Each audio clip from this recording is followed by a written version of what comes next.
کھیل میں اپنی زندگی برباد کرتے ہو؟ کیوں نہیں مسلمان بن کے رہتے ہو؟ اس امت میں اختلاف شروع سے ہے، ہمیشہ رہے گا، یہاں تک نہ جاؤ کہ ایک دوسرے پر کفر کے فتح۔ جنت میں کون جائے گا؟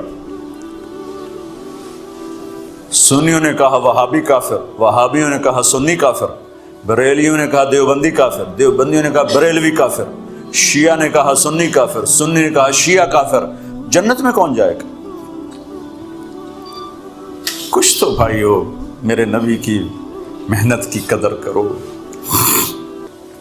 میرے نبی تو غیروں کو اپنا بنانے آئے تھے، ہم نے اپنوں کو غیر بنا دیا۔ جو نفرت کی آگ وہاں بھڑک رہی ہے، یہاں مت بھڑکاؤ۔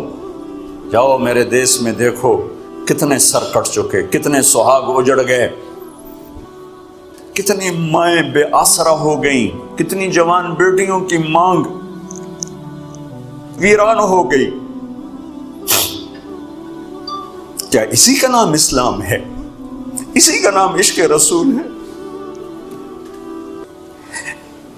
اسی کو دین کہتے ہیں۔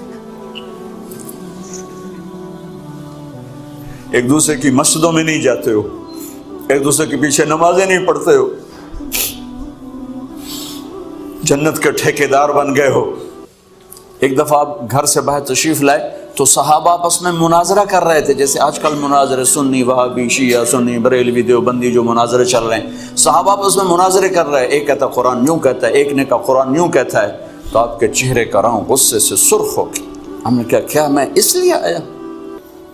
اس لیے آیا کہ تم ایک دوسرے کے گریبان پکڑ لو اور تم ایک دوسرے کے گلے کاٹنے لگ جاؤ اور ایک دوسرے کو کافر ٹھہرانے لگ جاؤ؟ کیا میں اس لیے آیا ہوں؟ میرے نبی تو عبداللہ بن ابی کا جنازہ پڑھانے کھڑے ہو گئے تھے، جس کا کفر ابو جہل سے بھی بڑا ہے۔ ابو جہل اوپر کی دوزخ میں ہے، عبداللہ بن ابی سب سے نیچے کی دوزخ میں ہے۔ ان کے بیٹے آئے، یا رسول اللہ میرا باپ مر گیا ہے، اپنا کرتا دے دیں گے، میں اس کو کفن دے دوں۔ آپ نے کہا لے لو۔ کرتا اتار کے دے دیا۔ آپ کہتے بدبخت منافق، دفع ہو جا۔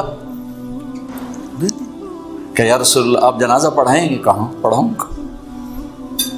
باقی منافقوں کا تو کسی کو پتہ نہیں تھا سوائے اللہ کے نبی کے، لیکن عبداللہ بن ابی کا منافق ہونا تو سب کو معلوم تھا۔ آپ جنازے کے لیے عمر سامنے آ گئے، یا رسول اللہ یہ کون ہے؟ کہ مجھے پتا ہے کون ہے، تو آپ اس کا جنازہ کیوں پڑھا رہے؟ کہ شاید اللہ معاف کر دے۔